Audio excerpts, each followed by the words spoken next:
Hey guys, Spanners here. We have a lovely little midweek drop-in for you today. We've got a nice panel on to talk about the news of the day and also look forward to this final race weekend in Formula One. And it's a good crew.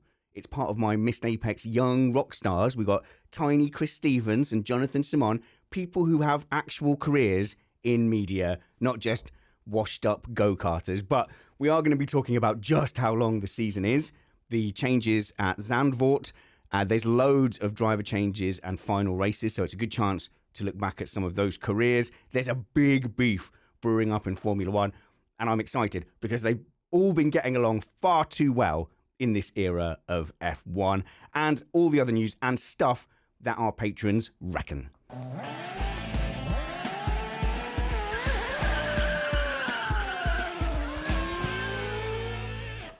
And here is Tiny Chris Stevens. Hello. You're not tiny anymore because you've been with us for 8 years. Yeah, about that.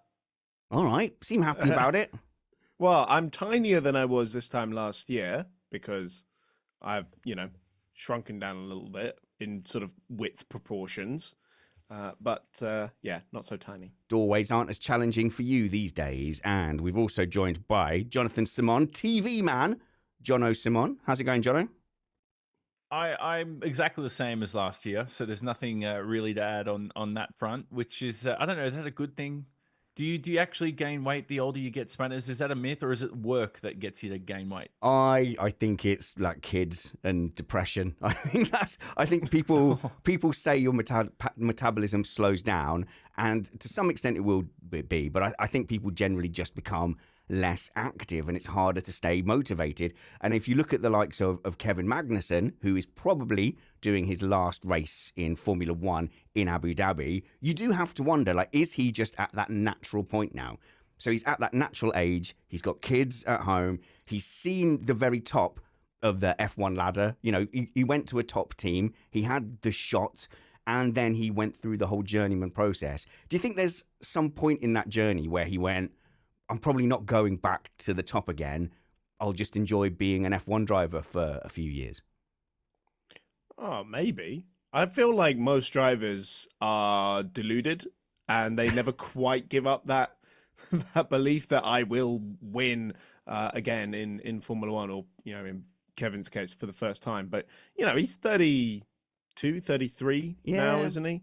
He's approaching what used to be considered retirement age in Formula One. Nowadays, it's 40, I suppose. But it might be 40 if you're like one of the most successful drivers of the sport, which sadly Kevin is not.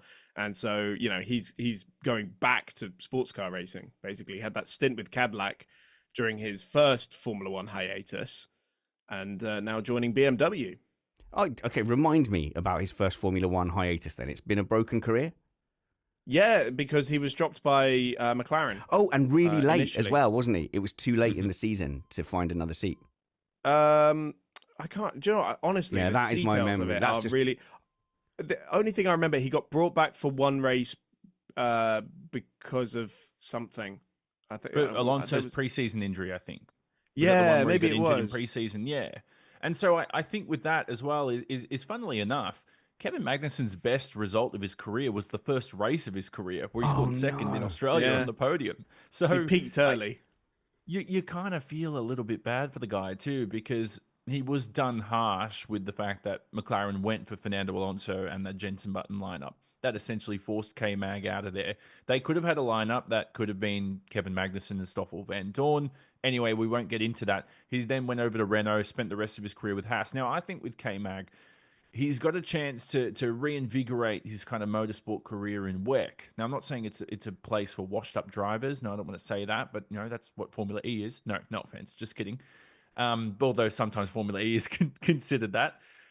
Enough throwing shades at every single motorsport series out there. So I think now, he's gone over to BMW. He's going to be heading up that program. I know Chris knows a little bit more about what sort of the intricacies and the details are surrounding that. But to him, I think this is it. I don't think we're seeing K-Mag in F1 anymore. I think he's had his chance and he's done. Yeah, someone's asked if in the live chat room, and if you want to be part of our live chat room, patreon.com/MrApex. Chris G does sign in for BMW, rule out going to GM in 2026, i.e. the Cadillac seat, and obviously he raced for Cadillac in IMSA, the American equivalent of the World Endurance Championship, during his first hiatus with Formula One. It doesn't rule it out, but I just think it's unlikely. I don't think it's going to happen, and I think his new home will be BMW for the foreseeable future, whether that's going to be at WEC and doing the Le Mans 24 Hours, or whether that's again more focused on America, because BMW races in both championships, yet to be decided. But I think we've seen the last of Kevin Magnussen in Formula One. I like your comment about him being deluded, or Formula One drivers are deluded. All drivers are deluded. Yeah, but there's a kind of way to put that. I mean, you could say they are ambitious, optimistic, or they have self-belief would probably be a healthier way to put it. So Simple fools. When I was speaking to world champion Jenson Button, I can't remember if it was on the show or not, but I'm sure it's fine. He did say that Kevin Magnussen was surprised when he came into F1 because they're all the drivers that were great in all the junior series. They're used to just beating everyone. And he gets to F1 and he goes, "Oh, I thought I would be able to just come in and beat everyone." And it's like, no, it's not like that. It is bizarre because you have drivers like George Russell, like Lando Norris, Oscar Piastri especially, who just sort of won a lot of championships on the way up to Formula One. And if anything, the junior series don't teach you, if you're that good, you don't learn how to lose, which is the first thing you'll learn in Formula One, because you'll get there, you'll be 7 seconds off the pace. Yeah. Or like even get in and realize that you're not even the best person in your team, because your teammate was also someone who was beating everyone all the time. Yeah. It's pretty intense too, because and can I actually just go back one step? Is when you said before that a lot of the drivers are delusional, I don't think that a lot of them are. I think some of them know when they're washed up and they're done. And not to say, for example, Lewis Hamilton in this case is washed up, but he recently has lost confidence in himself. So I think there is an instance where drivers can lose confidence in their ability to perform well. Anyway, K-Mag situations is completely different. I remember this is, I know you can't really, it's like a sin to talk about sim racing in comparison to F1. No, we do it all the time. No, let's clear that up. It missed Apex environment. It's okay. It's entirely fine. Entirely fine. When I was coming up through the rank in like the local Australian leagues, I remember I was like winning everything, doing the same thing as you guys were saying. And then I decided to go for like these world championship kind of level races. I raced in it for a couple of seasons. And I found it weird too. I was like, wait, now I'm kind of like have to work even harder to get better. Like it really struck me like really hard how much effort you have to put in. So it's why elite sport is so difficult. It's not just F1 where this happens. It can be basketball, it can be football, it can be any sport. Yeah, I mean, my daughter's going through that at the moment. So she's a singer-songwriter, and she's that equivalent of the county level player at school. So you've always got that one county level person in your school at each event. So we had this one guy, Justin, and he would steal the 400 meters from me every year. And I'd be like, you run at events and meets and stuff like that. Go win the 400 meters there. Do something you're not good at for school sports day. Like, why have you had to take away the 400 for me 5 years in a row? But my daughter's got that at the moment, where she's winning talent contests and stuff at school and in the city. But, you go on the national one and suddenly everyone is like that. And I have had to, how do I talk to her about that without going, you're not the best singer in the world necessarily, because you don't want to do that. You want to have that self-belief. And it's going to be the same with these junior drivers. You want to keep telling them that they are Senna incarnate. You don't want to almost warn them. You don't want to prepare them for losing because you hope it's not going to happen. I feel like at some point most drivers will get some sort of reality check, won't they? And I suppose you've got to hope that somewhere across the line you'll come across someone who's as good as you and start giving you that momentum. I think that's kind of what happened to Lando Norris, really, because he won, what was it, 2 or 3 different championships in 2 or 3 years, and then arrived in F2, and suddenly, like, George Russell was like, oh, like, I need to pull my finger out to be able to fight for this championship. And he didn't really do that, to be honest. Yeah, it wasn't until Formula One that he started taking things like debriefs seriously. It's an interesting, I didn't plan to talk about this at all, but I think it's quite an interesting thing to go, right, at what moment do we see drivers realize that they're no longer this all-conquering force that they have been for their whole junior career. Valtteri Bottas was seen. We forget how hyped up and talked about Bottas was at Williams, and he was like a protege of Toto Wolff. And then he had this moment where he went, oh, I see. I'm not going to beat Lewis Hamilton. And he just knew he wasn't going to beat Hamilton because lap by lap, corner by corner, race by race, he was wildly consistent at the time. So, and he was quite open with saying, I've met my match here and it's done. But it's almost like a boxer. If you get knocked out a couple of times, your career seems to, go downhill. The shine has been taken off your rise to the ascendancy. Every young driver coming through is the next heavyweight champion. And a lot of that is down to hype, isn't it? If I'm not mistaken, wasn't Mika Hakkinen or Toto Wolff Valtteri Bottas's manager back in the day? And one of them touted him as like a world championship material or whatever. Yeah, and they all say that. They're all overly hyped. I remember when Martin Brundle on TV coverage kept saying Nico Hulkenberg should be in a front running seat and everything. And Nico Hulkenberg should be in a front running seat. He hundreds should. of millions of people. Accurate. I think he's good too, but I do think that media and the influence of somebody's comments has a big deal on what you perceive on that driver. Because that's what it's about in this stage. Anyway, I feel bad for K-Mag. I really have nothing to say about him other than sayonara, and I really liked his tenure in F1, and he brought a lot of flavour and personality, which I enjoyed too. I think his career has been over, as it were, for a while, and I think everyone around him knew he was in that rundown period. So I don't think there was we're going to get another shot back up to the top. And what sits with me is this Drive to Survive clip of Gunther Steiner just saying the quiet part out loud, and he says something basically along the lines of, well, if the car was better, we'd get better drivers in, and you guys are affordable, basically. And Hulkenberg called him out, and then there was an awkward silence. I don't know if it even clicked with Steiner that he'd said it out loud in the room. Well, for me, it was over for Magnussen when Hulkenberg joined the team and started spanking him, really. But, of course, Magnussen's not the only driver that will be likely bidding farewell to in Abu Dhabi. Are we going away from I'm not ready to let go. I really like Kevin Magnussen. So you guys are changing the subject. I've got nothing more to say. And you go, isn't there? There's nothing more to say. Is that? No. Let's talk about that pole in Brazil. Let's go 10 minutes on that. That's how it happens. It just withers away with a whisper, and that's it. He's going to be gone. There's not going to be of time. A guard of honor, is there, for Kevin Magnussen? There's loads of drivers having their last races. Okay, you're right. It's time to move on. Who else is doing their last whatevers? Well, if are we doing the rumor? We're doing the rumors. Okay. Believed. This will be the final outing of Sergio Perez at Red Bull. I find this bizarre. I don't. No, not that he's leaving. Not that he's leaving, or not that his performances don't merit leaving. It's all the talk from Horner saying things like, I hope he realizes, or sees it the right way. It's like, why would he have a choice? Surely he's either fired or not fired. Right. So my understanding of the situation, he has two choices in front of him.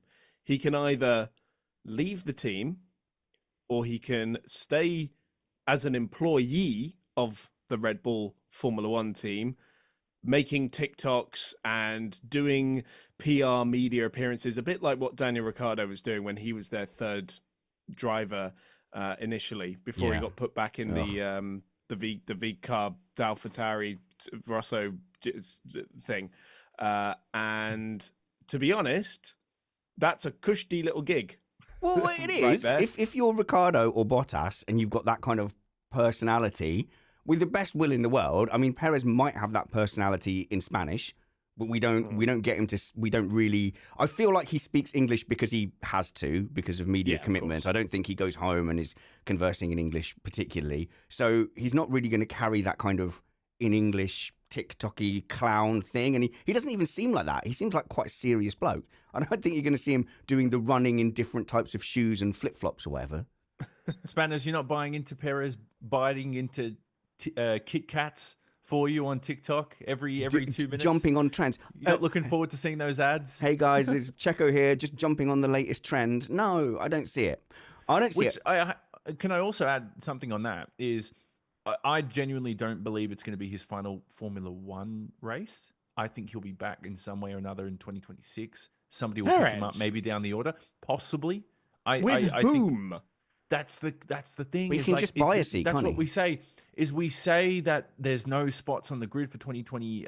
Well, there is spots on the grid for 2026. What I'm trying to say is, we thought that this second Red Bull seat was locked in. They re-signed him midway through this season. Now, all of a sudden, he's not going to be in this seat, which is what the reports have come out this week. So anybody can get bought out at any time. There's even rumors that Jack Doohan's contract is race by race, or like 4 to 6 races or something into next season. I think Cadillac Which is weird. Perez is a good fit for Cadillac, isn't it? Yeah, it'd be great for Cadillac. The problem is his stock has fallen so low now that if you signed him, you'd look foolish. And frankly, there are better options available. Chris, you're seeing this from a very Anglo-centric point of view.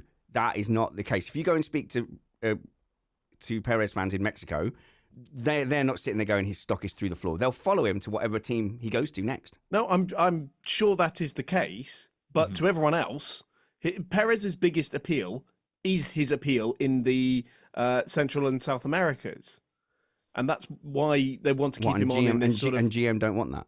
Marketing rule. No, they want pure-blooded American engineering being paired with American talent, all that. That is going to be an all-out star-spangled banner of a team.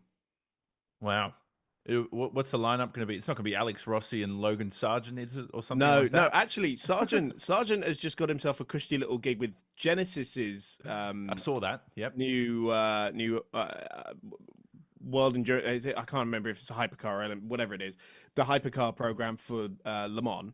So he's probably out of the running. But obviously, I know we talked about this on another show, but, the likes of Colton Herta and some Americans coming up through the junior ranks, I think are going to be a way safer bet than Perez. Yeah, well, I mean, we did a whole show speculating on the thing, right. but actually Perez didn't come up on that. No, well, exactly, because no one wants to say. No, well, we thought he had a contract for next season, and because we've seen these false dawns, yes, so I think Paddy does. I think Paddy in the live chat has said, maybe they don't want to pay him off, so there'll be all sorts of clauses about the terms under which they separate. No, he has a contract. It just doesn't say anything about racing. How do you know that? Because that's what these teams do. Okay, so no, come on, he's reportedly bringing 30 million a year for that seat. There's not going to be a clause where Red Bull get the 30 million, but he's doing TikToks for them. That is obviously a contract for driving. No, he doesn't have a contract that specifies racing. Okay. I don't think. I think if they don't race him, there's a big financial penalty then. Look, maybe there is, but they'll still get the appeal of using him in their promotional material and for partners and things like that. So maybe it's not going to be the full 30 mil he gets to bring in next year, but they still benefit from having him in the team, and they won't have to, pay off some big thing, because they're leaving it to him, because they say, well, if you leave, then you're breaking your contract. Yeah, and then the rumor, of course, is that is going to be Liam Lawson that's jumping into that seat for 2025. And before the Antipodeans start celebrating or whatever, stop, wait. They don't love you like I love you. No, wait, that's Beyonce. But that's, for me, as a Tsunoda fan, I'm sitting there going, well, it was never on. It was never realistic. This thing has been dangled in front of him. You do well, and you'll be promoted to the senior team. Like all of the other promising winners from the junior team have been. So there's a long line ahead of him of Ricciardo, Kvyat, Verstappen, Albon, Gasly. Right? Tsunoda fits in that list. He fits in that list. 100%. But he beat off De Vries, saw off Ricciardo. Yeah, Liam Lawson's got a bit more maybe potential. If you really want to argue that maybe Lawson has a bit more potential, we haven't seen it yet. It's 6-0 in qualifying. What on earth does Tsunoda have to do? What have they got against Tsunoda? Are you really telling me Tsunoda hasn't performed better than Gasly and Albon and Kvyat did in the Toro Rosso? No, of course not. I would agree with everything you're saying, mate. I really do. I would think if you're Yuki Tsunoda now, and plus the writing was on the wall, wasn't it, for him like a year ago? Like we knew he was never going to be promoted. Maybe it was just me and the stuff I read and the rumors I read, but he was never going to get that second Red Bull seat. And so if you're Yuki Tsunoda, why are you in this family right now? if news comes out this week that Liam Lawson gets that seat, or it doesn't have to be next week, it might come out, just before Christmas or something like that, I would straight away be looking elsewhere. He's been, how can you say it with Yuki Tsunoda? Since he's joined that team, he's been like over micromanaged, I would say. They micromanaged him to the point with the language lessons and gave him daily schedules, all this kind of stuff to try and improve him as a driver. And I think it worked. I definitely think it helped. But you thought that they were grooming their next prodigy to at least drive in that Red Bull seat. Now, all of a sudden, they have issues with his consistency, with the reports have come out. They have issues with his attitude and some other factors as well. I'm Tsunoda. I'm out of there. I don't care what contract you got. Contact your agent. Get something else down the grid or somewhere else later on. I think attitude is the right kind of word, and it all sort of sparked. Not that I don't necessarily agree with it, but it's just what the team is saying. Because especially after the incident with Ricciardo at the start of the season, where he was sort of willing to deliberately make contact with Daniel on the cooldown. Oh yeah, lap. that was a bit wrong. Yeah. And so he wasn't really, their favorite to begin with, and then that definitely didn't help. And hang on a minute. Max Verstappen has deliberately driven his car into people. So has Vettel. Yeah. So have a lot of drivers. Max wins them a lot of races. I'm just saying, Tsunoda is definitely judged to a different standard with his quote unquote attitude. Okay, with people like Kimi Räikkönen did horrible screaming toddler tantrums in the cockpit, and it was seen as like charming and cool. Whereas with Tsunoda, it's petulant and it's not. And there's definitely a different standard applied. So I get a little bit triggered with Tsunoda. Oh, how dare he show any kind of expression or emotion or I don't know, stand up for himself like a grown up.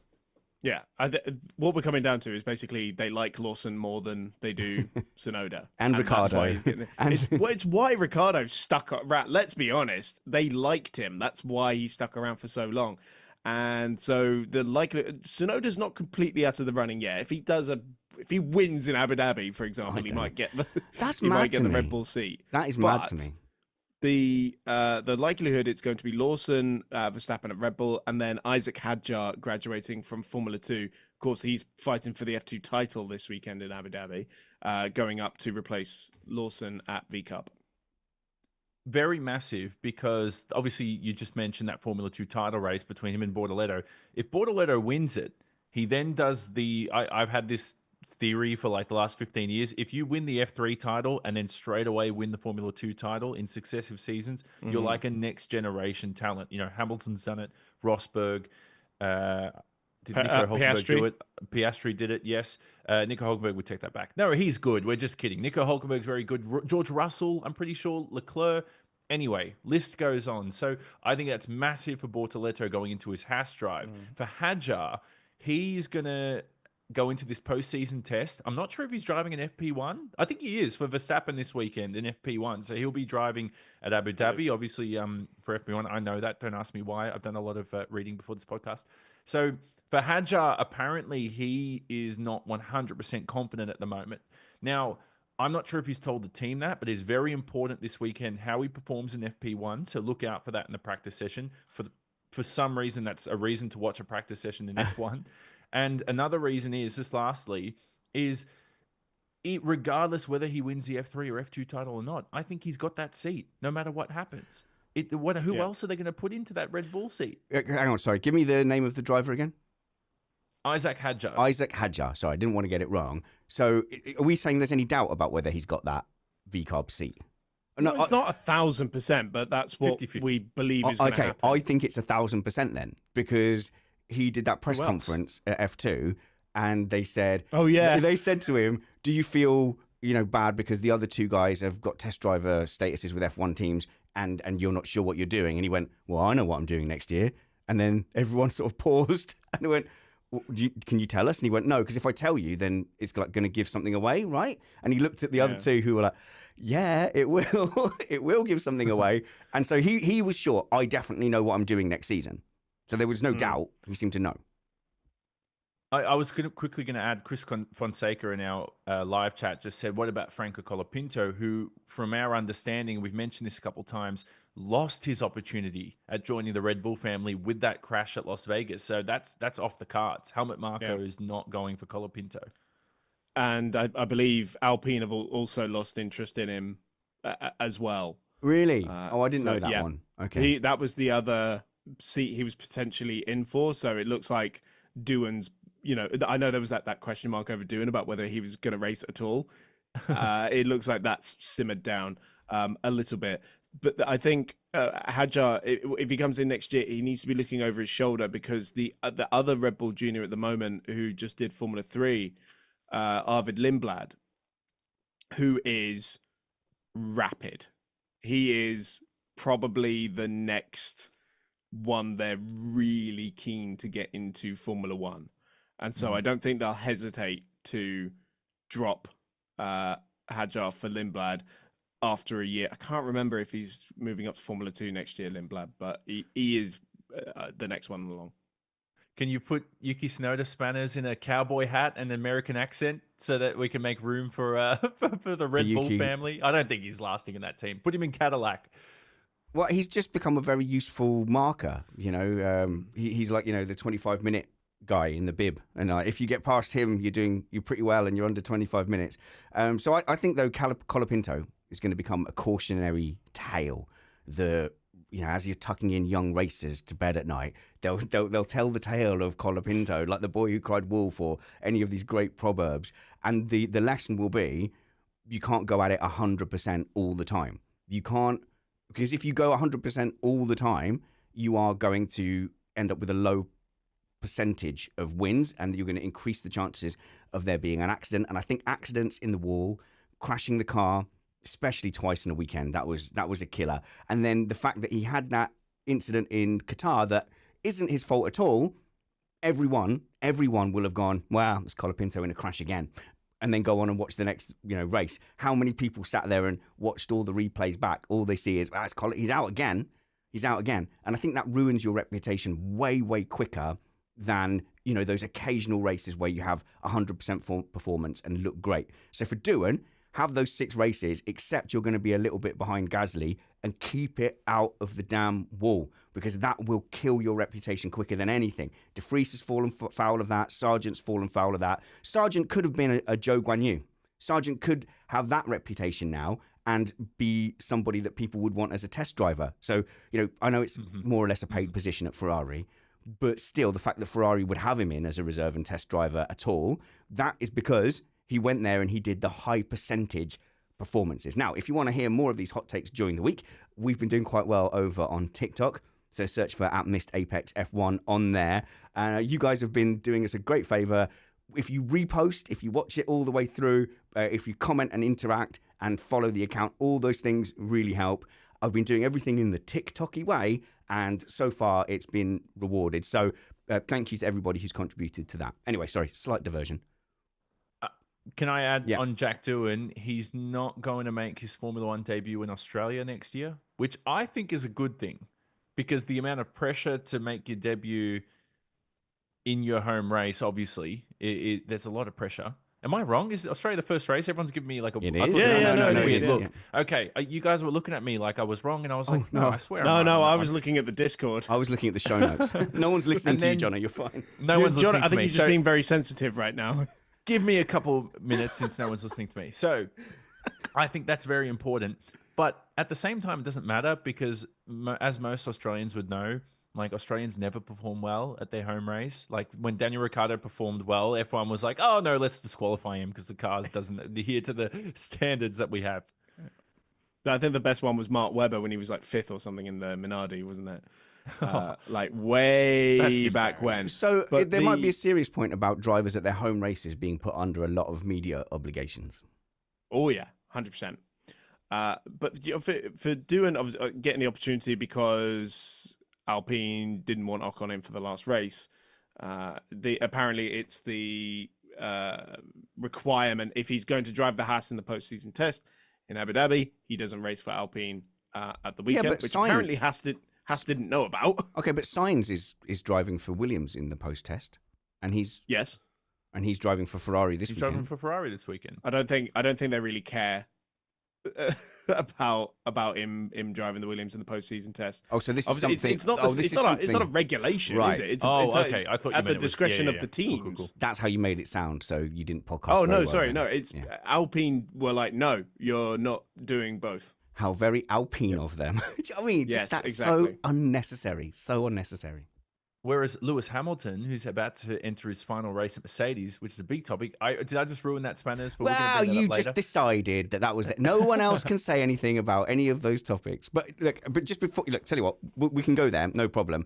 I just wanted to address a chat room comment where Paddy says the only thing about Colapinto crashing is was it him or was that Williams just terrible to drive? And we have a reckon from David in Manchester. Never ask me questions.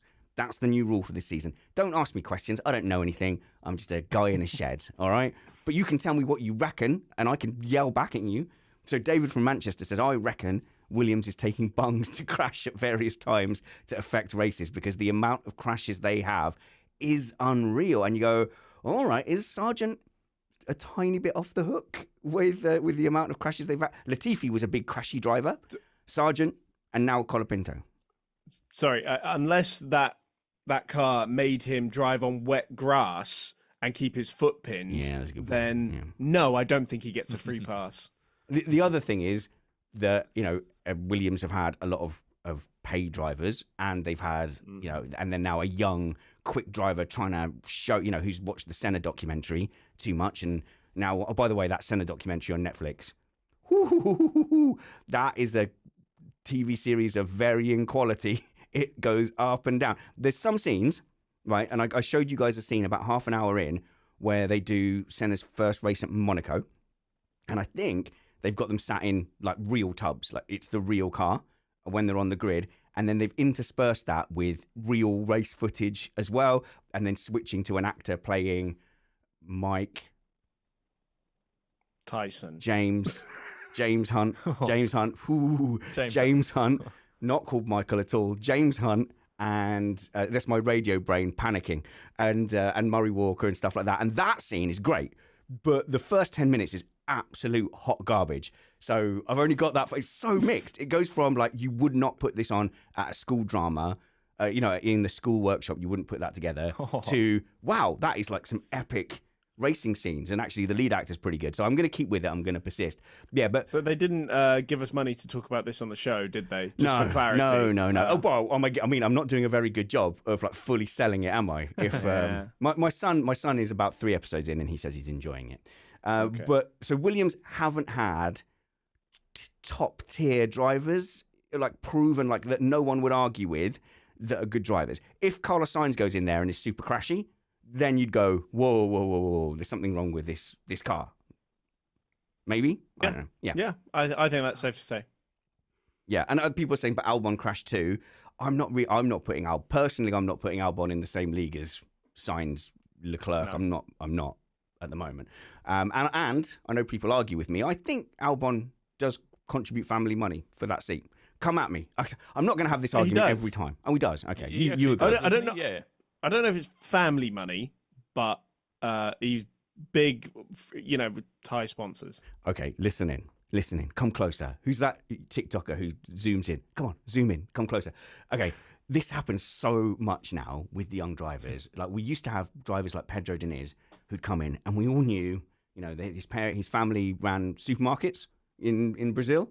And they go, okay, he's coming in with family money, he's buying his seat. And we've spoken to junior drivers, for the last 10 years, or who've been through the system and have spoken about, oh yeah, my family paid $6 million to get to this point. But now the trend is nobody wants to do that. No one wants to admit it. So there's a driver on the F1 path who I looked up their personal sponsor, and you go, okay, that's the personal sponsor that's been paying for everything. And then I looked on the site, and there's a testimonial from a company, and that company is owned by the driver's dad, who's like one of their biggest customers. So you go, that is still just family money, but they never want to say it. They want to say, oh no, my personal sponsor. So I'm not saying whether that's good or bad, but in the conversation of is this driver a paid driver or not now, you have to go a few more layers deep to find out if it's family money. You'll notice that the most in like grassroots motorsport. when you go out to a racetrack for a club day and you're like, wow, look at all these sponsored cars. This is amazing. Then you then realize that they're the business owners and it's their own logos on the car. So yeah, that's it's just how motorsport works, isn't it? I know. I'm sure number Lance one- Stroll isn't being supported by his dad at all. Number one question I end up asking, obviously in GT racing, you get a lot of gentlemen drivers. Yeah, and it's accepted. right? Yeah. And it's kind of treated slightly differently because they tend to be older. Like they tend to be minimum in their 40s, right? And we're talking a hobby here. No one's pretending that they're a superstar on the rise. Exactly. But it is super professional motorsport still, right? So the number one question I ask them is, oh, what's your day job? What's the line of profession? And they're all a dentist. And they all no, there's a huge variety about it. I'm fascinated by it. And then I ask them, can I have some free stuff? You know, can you sort me out with anything? You know, if I say some nice things about you in commentary. Sam in our Patreon chat says it's tax write-offs are the answer because he's an accountant. That is true. That because is a very good sponsorship point. comes under tax deductibles. It is a very good point. There you That's go. what I used to wow. say to company. Whenever we were trying to get Brad sponsors for, to get him racing, it'd be like, by the way, it's tax deductible. So, Jonno, you were going to take us down a different path. Wow, are we going straight to? Should I do Zandvoort now? Is it a good time to move I on? thought since we're talking about drivers, why don't we do Hamilton first? Yeah. Okay. Let's do Lewis Hamilton's final race at Mercedes for this weekend. Now, what I was going to allude to before was, and we're talking about who's allowed to test at the post-season test at Abu Dhabi. Lewis Hamilton won't be able to drive the Ferrari for reasons in the sense that Mercedes don't want him. Please correct me if I'm wrong, otherwise I'm going to keep talking. No, And I think it's like December 31st. His contract expires. Yeah. So he's still got Yeah, loads of events with Petronas and stuff like that as well. No, one event. Oh, is it one? Exactly. Oh, no. So that's what I'm saying, Chris, is that if they genuinely wanted him to test for Ferrari, they would just let him test, but they don't want him to test. And so that's why he won't be testing for Ferrari, which is why he has to wait till January the 1st, which in my opinion, and I don't know what the dollar odds on this, surely there's some odds out there to bet. Is it like $1.50 odds that we'll see somebody in like a white or black helmet at Fiorano just testing a Ferrari and we don't know who it is? And then they'll just say it's Zhou Guan Yu and it'll be like December 14th. Oh, we've signed him already. It's our Chinese driver. It's not Lewis Hamilton. I think Hamilton's got previous for that though. Didn't he do that for the Pirelli tyre test in The Pirelli, yeah, 2013? They as had well? blank helmets Blank on, helmets. and blank suits. Naughty Mercedes. Naughty. Oh, wow. Yeah. So anyway, yeah, go on. to reflect, sorry, Spanis, to reflect on this is, we're big Lewis Hamilton supporters on this podcast, has to be said. And it is a sad time. It's been a big era. I remember when he signed for Mercedes, I genuinely thought 2012 at Austin, I know that's a bit of a throwback. That was his final win for McLaren, if I'm not mistaken. I thought that was going to be his final career win because I was genuinely distraught that he was going to Mercedes as a young fan. yeah. And his career's really gone on a nice trajectory. It's going to be sad to see him not in a Mercedes anymore. Definitely wouldn't have called that was going to lead to 6 more world championships and that Mercedes would dominate. But I'm still smarting from Damon Hill getting kicked out of Williams after winning the championship and then and having to watch Damon Hill in at Arrows and how painful that was. And I was like, oh no, this is going to be Damon Hill Arrows again. Chris? I actually believed, in the hype, saying like, yeah, Mercedes is going to become a great team. Because I think the number one sign of that was like, well, they must have convinced him to be able to do that. To be able to get him to leave McLaren, they must have shown him something immense. I think they probably showed him an engine that didn't explode. Yeah, well, exactly. And even in before the hybrid came in, they were a race-winning team in 2013 as well, with both Lewis and Nico. But you see, Chris, I didn't see, this is September 2012. I'm still in high school at this point. I didn't see all these reports at the time. I didn't find out about them till like the end of the year. And so at the time when he signed, I was going, what's going on? Like, this can't be for real. This is funny because Jacques Villeneuve, when he started his career, didn't win the championship in 96, then won it in 97. Same with Lewis Hamilton, was second and then won the championship his second year.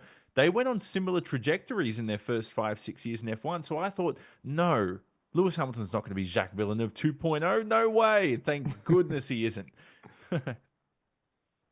Before we get to Zandvoort, though, I know there's not too much more to say for Hamilton fans. I think let's just be over because we just ask the same questions over and over again. Is he being somehow hobbled? Is he at a car disadvantage? Does he just not care?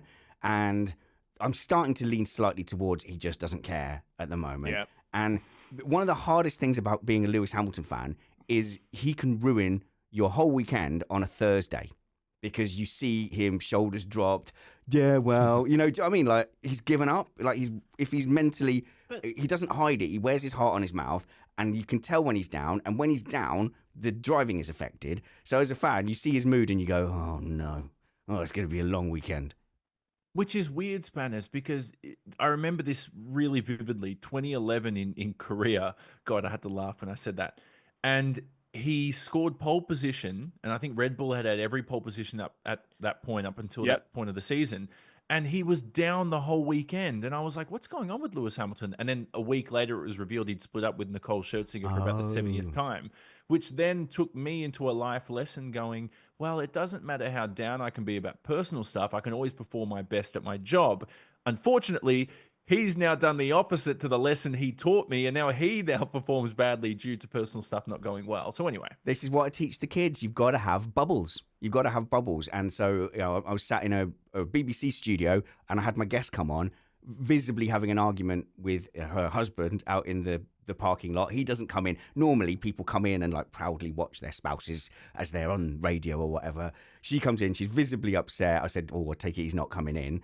And I was like, look, you have to externalize all of that. You put yourself in a bubble now, and you can't let outside things affect the radio thing you've been looking forward to. You can't let your relationship affect the race car race that you get to do. You've got to have little bubbles for everything. So I say to people, like, come into the radio bubble, come into the podcasting bubble and perform. And there's, because I'm obsessed with TikTok now, there's someone on there who's got this great song. Tell me if you know the name of this person. And it's called the I Do It Anyway song. I do it mad, I do it sad, I do it anyway. And I don't think Hamilton has that compartmentalized approach, because you can almost see what he's going through. Heart on sleeve is what you said. Well, I said heart. I said wears his heart on his mouth, because it just tells you how he feels. That's an incorrect expression, man. Is that right? Is that not the right one? I think heart on sleeve. No, I kind of agree with you. It maybe started as like not entirely equal treatment, and then it has just escalated into I don't care anymore. Yeah, it's like probably a culmination of things. It can't be fully performance based. But two drivers who definitely care and who are going at each other at this late stage in the season are George Russell and Max Verstappen. Now, Max really viciously calling out George Russell was I thought that was actually quite an extraordinary thing, the way he was saying, I'm completely done with him. It was almost like a fallout, as if they were best friends, and or like take that splitting up, because he kept saying it as well. To anyone who would listen, he's saying, I'm done with Russell. He's tried to stitch me up. He's tried to, get me punished. He's doing all these things. I am personally done with him, and calling it out. And I wasn't going to mention it again today. I know Jonno had it on our call list anyway. But then Russell's come back with very, very strong words. So this has been reported by The Race and by Chris Medland. George Russell has hit back, says Chris Medland, at Verstappen in remarkable fashion, claiming after the steward's run-in that Verstappen told him he was going to purposefully go out of his way to crash into me and, quote, put me on my bleeping head in the wall. Max Verstappen physically threatened George Russell after that stewards meeting with violence at work, which I'm pretty sure is a no-no. I think those are no-no words, Chris. That's actually quite serious. Are we surprised? I'm a bit surprised. I'm surprised to that level. I'm maybe surprised that it's in response to this specific incident that happened in Qatar about Max getting the one-place grid penalty. Because that's what this is all stemmed from. It seemed like quite a minor thing to spark off. So to me, it feels like there's something bubbling under the surface. But so that in itself was severe. But actually, like it is 2024, and he was at work, and he did threaten someone at work with physical violence. Like that's not cool. I'm surprised that he lost his head to that degree, because he's been relatively chill. The only other run-in they've had was at Baku last year, wasn't it? When I think that Max claimed that Russell put him in the wall at the start of the sprint or something. And even that was just like a sort of mildly heated exchange in part firme at the end of the race. They haven't had that many run-ins on track, and now everyone's wondering, well, if they meet on track this weekend, how is that going to go? Just got to respond to Alex, who said, I thought you wanted them to be less friendly spanners. And I do. And I did say that pre-show to the guys. It's like, it's a little bit better than, oh, we're all great chums. But, I mean, there's a difference between being strong, fierce rivals and saying, I'm going to physically attack you with my motor car. That's a threat of violence. Now, George has also called out Max in the sense that, you know, he thinks he's above the rules too. Like he's almost like, this is a proper feud now in F1. Like, I want to see what happens this weekend. Yeah. I want to see what on this episode of George versus Max. Well, I suppose the response from Max is because he didn't like how George was different to his face compared to then in the steward's room, right? And the thing, I think he's only doing what any driver would do. In terms of trying to get them a penalty, because in fact Max did the exact same thing to Lando Norris during the Grand Prix, they all right? Except that was done on radio rather than, you know, running into the stewards after, right? Yeah, and so the race has quoted Russell as saying, somebody has come out and said that I'm a two-faced friend of your mother, and he's entitled to his opinion, but coming out and saying that publicly and slamming me publicly, I'm not going to accept it, and I'm going to tell people what the reality was. So look, this is a gloves off moment from George Russell, and I think I prefer George Russell in this mode. So George Russell has the unfortunate affliction of being a 45-year-old mentally, but then being also a young up-and-coming race driver. And when he's tried to fit in with the Instagram and the bants and the banter and all that kind of stuff, he always seems slightly uncomfortable. Like, he's trying his best, and that whole pose thing, he's trying to embrace that and be a meme, but I don't think he really liked it. When he goes into Grand Prix driver, what's the GDPA director mode, and PowerPoint for his Williams seat mode, and in front of the stewards, I suspect that is where he is in his element. So this, standing up and saying, well, I'm not actually taking this anymore, I'll tell you what I think this is much more the real George Russell. Chris?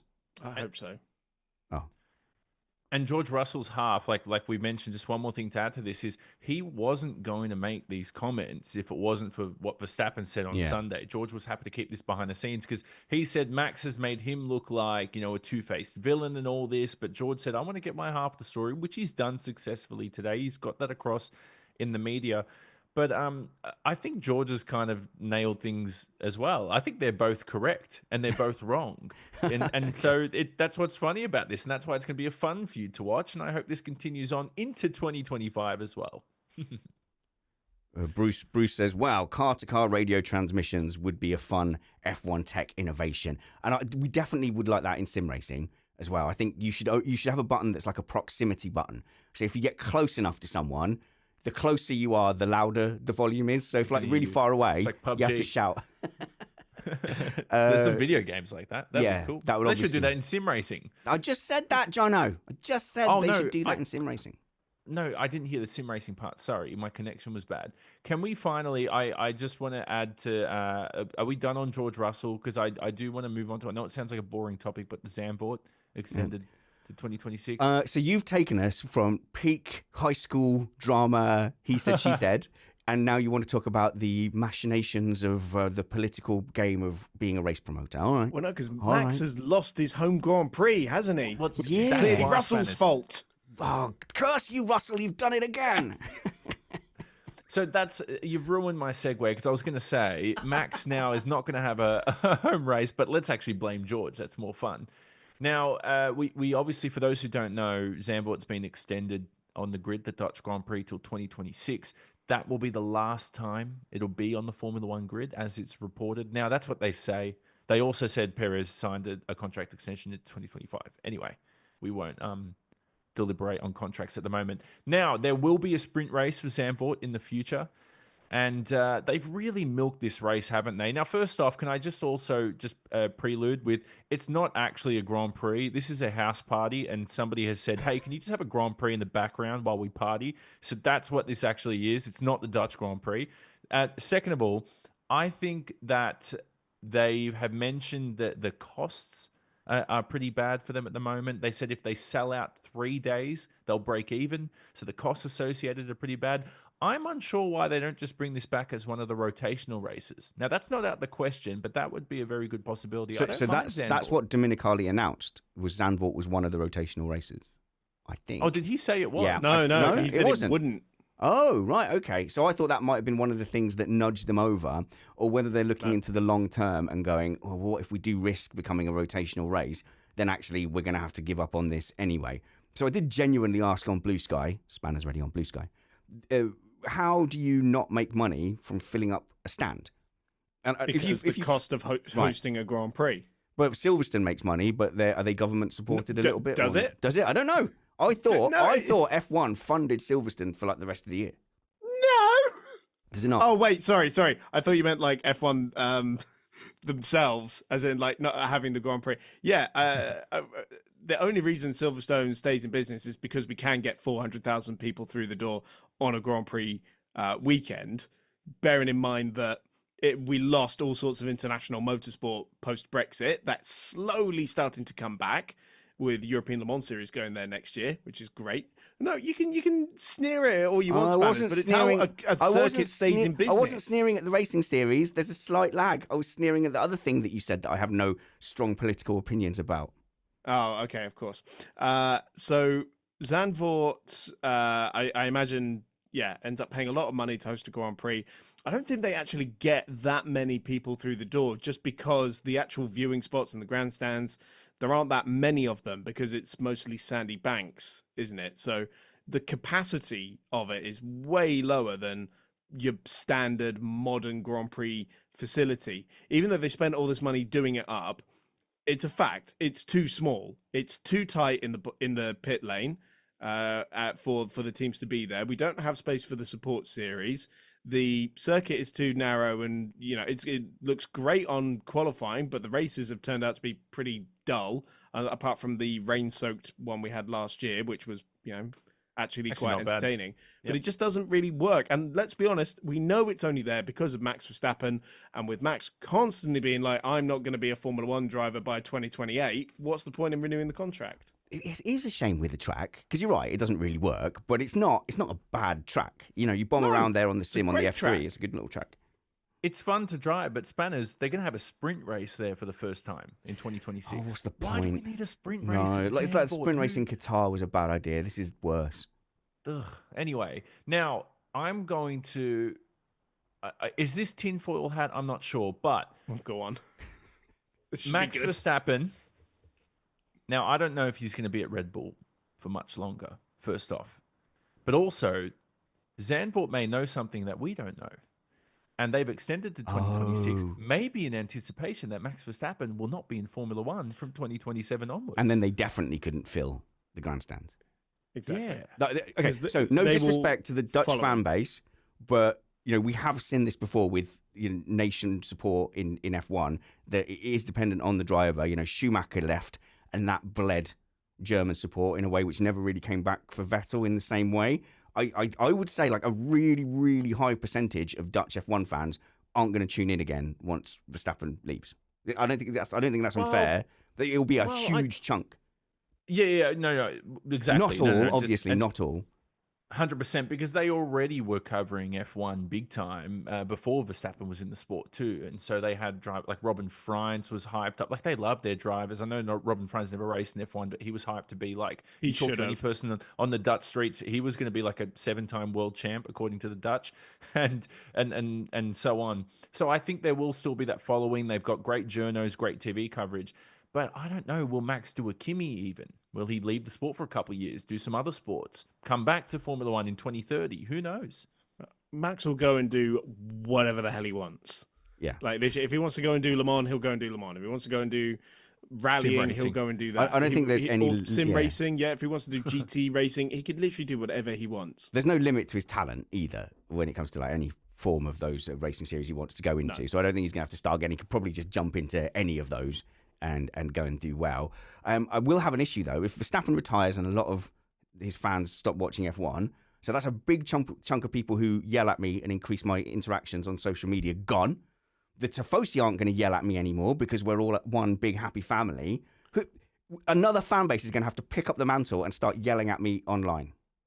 The George Russell, no. The Kimi Antonelli, no. Oh, the George Russell fans are very polite. I've not been trolled by a George Russell fan at all. I think very polite people are drawn into it. Yeah, I can't get on the wrong side of Leclerc. Oh, maybe it will be Leclerc fans. Maybe that's what I think it will be Leclerc fans. I think they'll be the next ones because they're all 12 years old. So. And yes, before anyone emails me, I know that there's a rich motorsport history in the Netherlands. I'm not saying that. I just think it's the same with Lewis Hamilton as well. When Lewis Hamilton retires, he's going to take a massive, massive chunk of that fan base away with him as well. And I wouldn't be surprised if Lewis Hamilton had pressure to remain in F1 at various points, especially after Abu Dhabi 2021. I would say that F1 knows it's in their interests to have Lewis Hamilton in Formula One just because of the size and popularity of the fan base.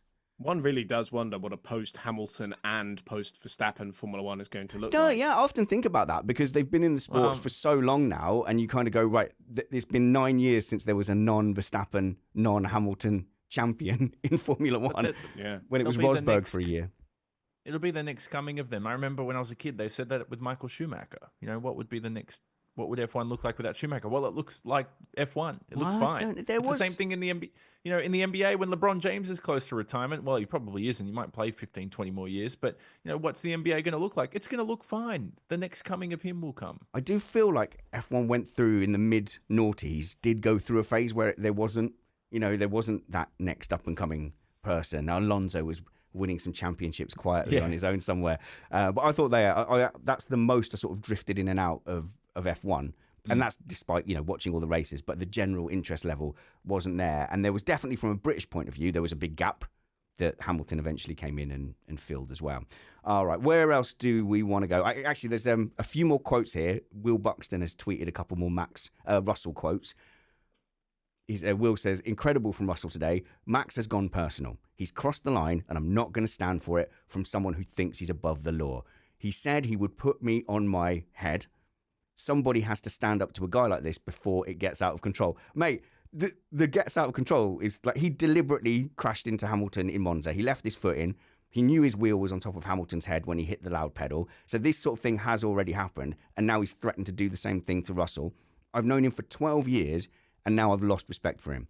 He made it personal, and someone needs to stand up to a bully. People have let him get away with murder. He can't deal with adversity. Whenever things aren't going his way, he lashes out with anger and violence. That is an incredibly strong response from Russell.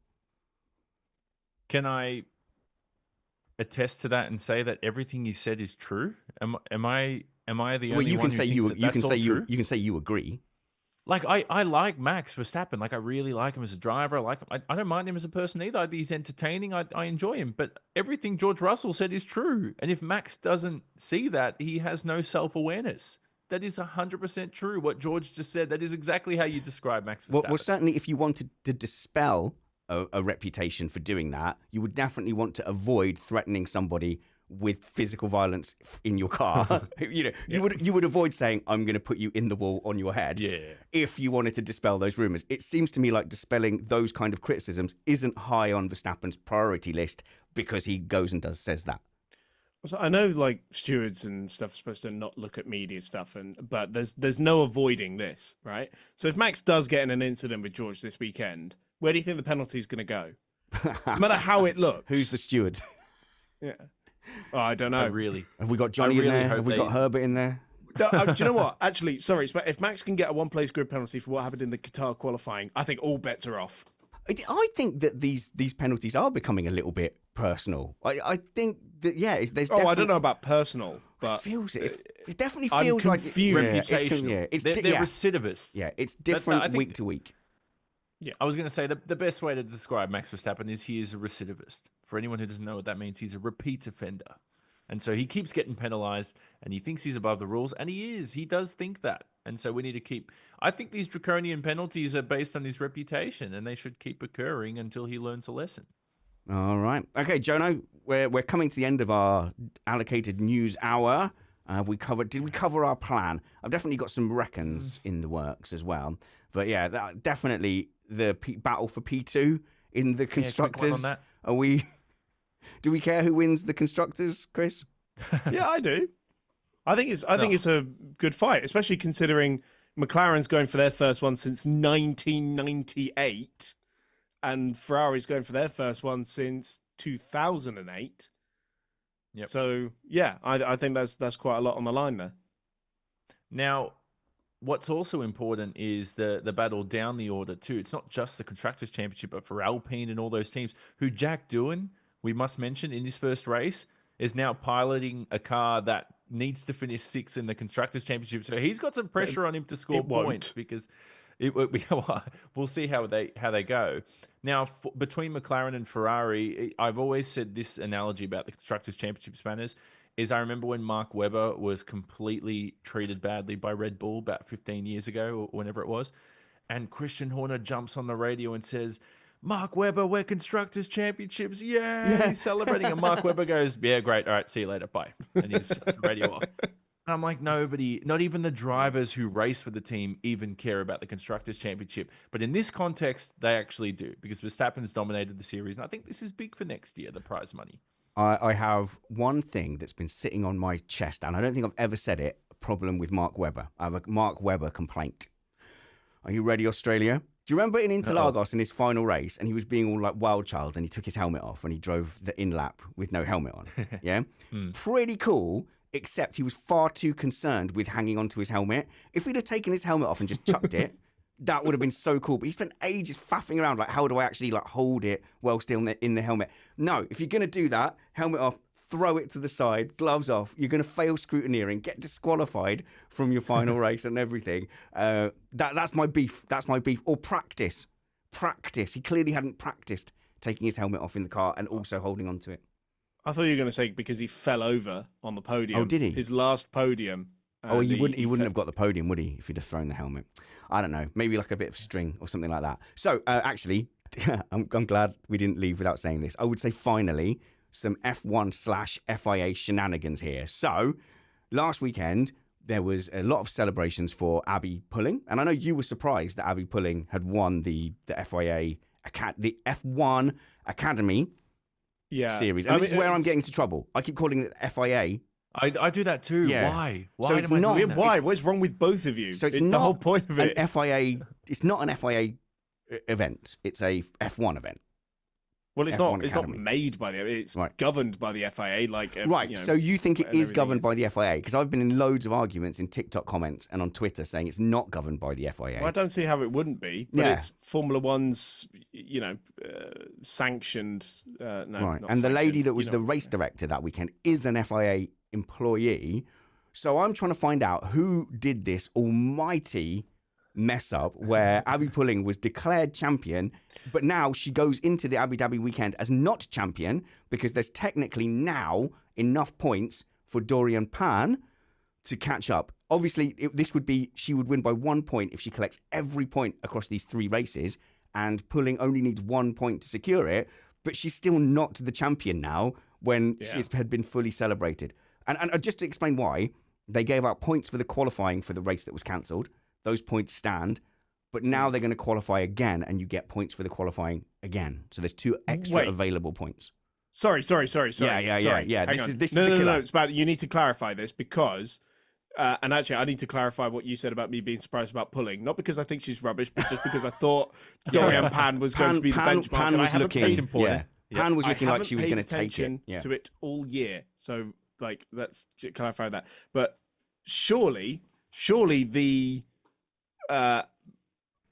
postponed race from Qatar will be the grid will be what was set in Qatar. Apparently not.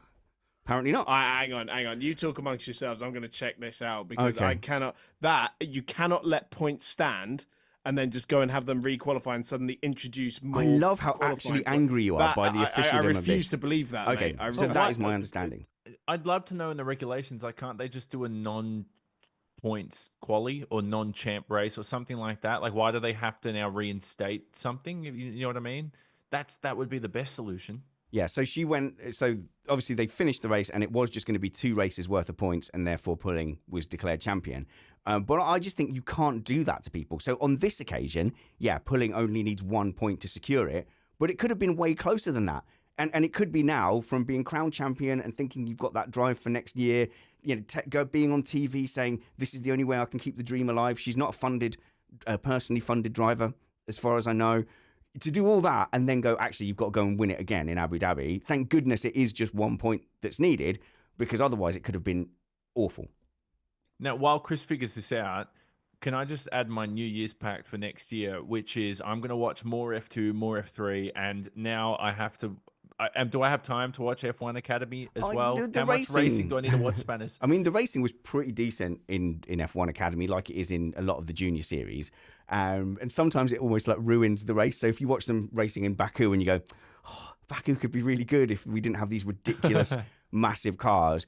I'm really limited on time as well, because I am all in for Formula E this season, which is now available in the UK on terrestrial channels. So it's moved away from just being on TNT Sports. It's now on ITV3, ITV4, and the streaming ITVX. But all 11 races, all rounds, events are going to be free to air. So watch the upcoming race this Saturday, which in UK time I think is 5 p.m. and it's in Brazil. And so we will be jumping on, me, Christina, and Chris at around 7 to do our race review there. So go and search for Formula E, Missed Apex on Spotify, etc. And you'll see our preview that we did, and then come and watch along with us, same as we do here. Chris.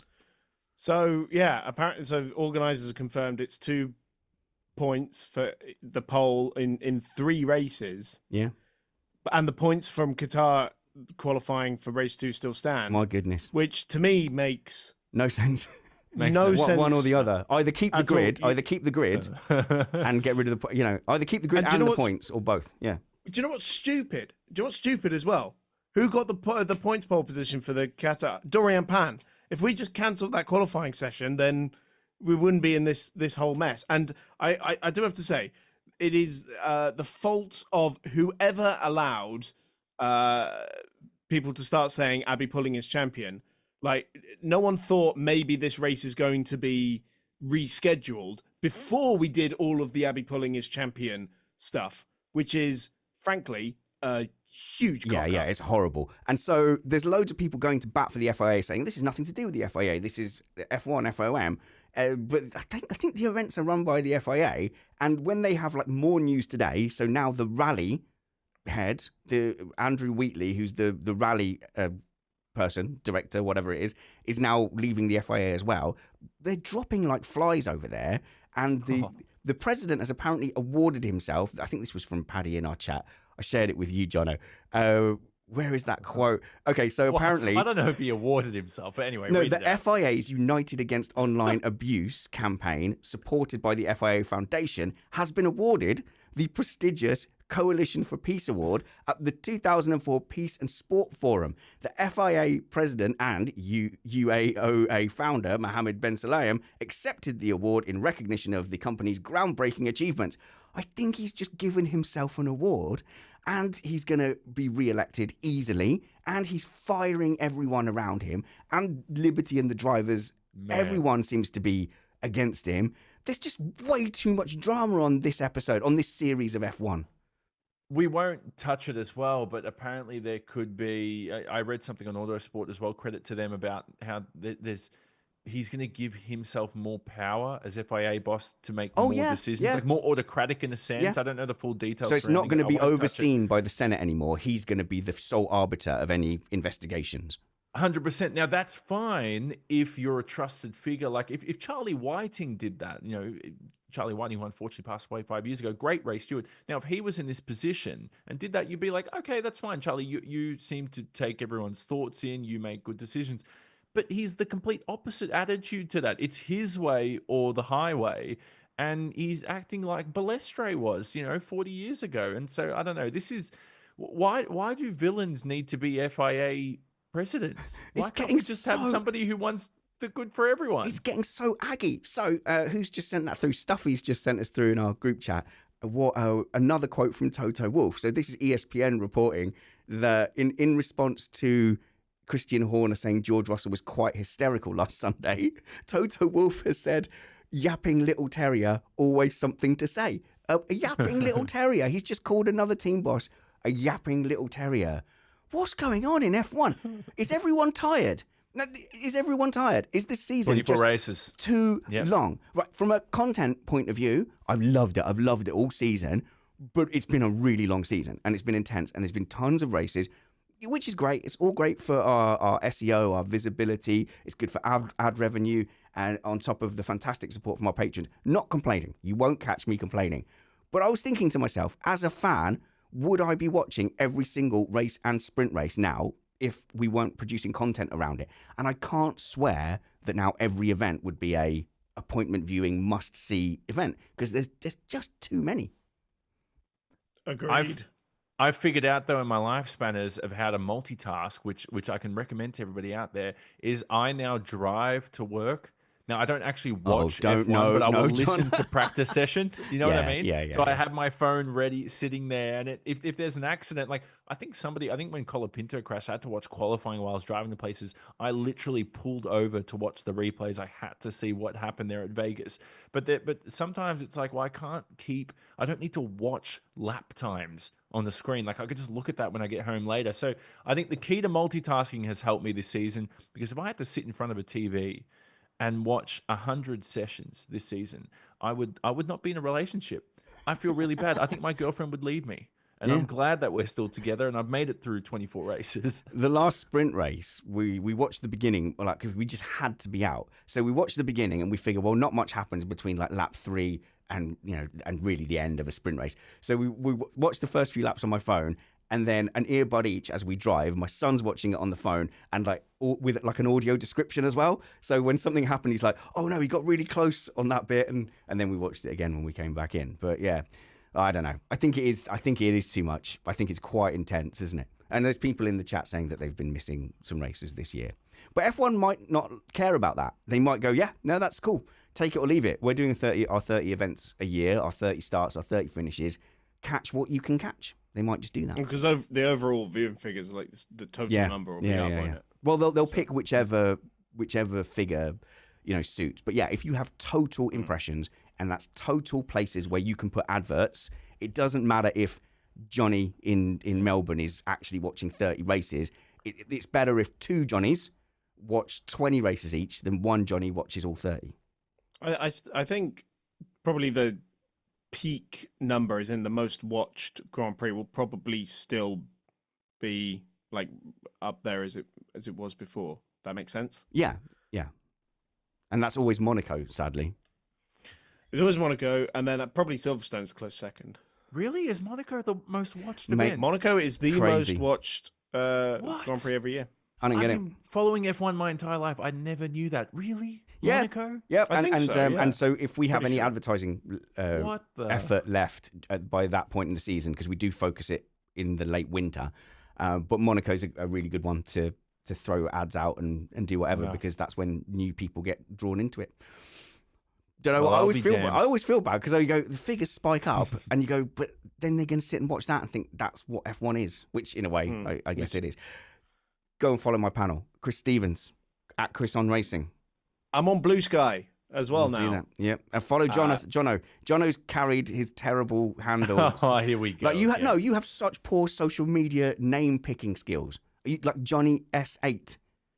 Yes, ESS8, which I'm stuck with now. That's it. That's my handle because for some reason I can't even have my own name on. What about socials. like Jonno Simon? No, Jonno just sounds like I eat meat pies and wear boots everywhere. Like and I just a bogon. Are you a Jonno? Are you a bogon? Is that an insult? Apparently, Jack Doohan is a bogon. What is this word? But a bogan? No, I'm. I don't know. Sadly, I'm not a bogan. I don't know. I'm glad I'm not a bogan. But I'm not. No. Is it an insult? I think anybody Australian listening to me would not. I don't know if it's an insult. I don't know. I'm not going to go down that route.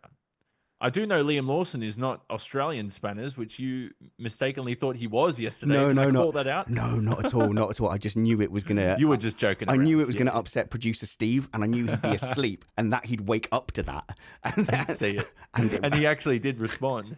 And it worked. Go and follow Jonno. We'll put the links in the show notes below. And follow all our Instagrams, because I just realised I wasn't following any of them on Instagram. and follow us on all those social media links, all the ones that suit you. We are pushing the TikTok at the moment, so search for Missed Apex on TikTok, and all your interactions on there really, really help us. And of course, as always, if you want to be a patron and support us, we will be here over the winter with weekly F1 content, having fun, still being in your ears while you're mowing the lawn or driving to work. Patreon.com/Missed Apex. I'm also on TikTok. Oh, yeah. So when you follow at Missed Apex F1, go and follow Chris on Racing as well.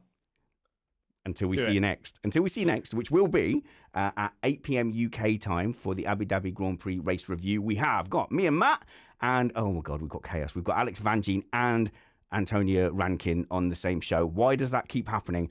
Anyway, stay tuned. That's the only way it could be worse is 2 Christian Pedersens. I think that's the only way it could be more chaos. But until we see you next, work hard, be kind, and have fun. This was Missed Apex Podcast. He knows, Jonno. Don't be like that. Christian knows how Christian he is. That is a deliberate stance he takes. I listened back to the Qatar review, and there was a lot of low-key filth that he thought he'd sneaked in, which he did when I caught it on the second listen through.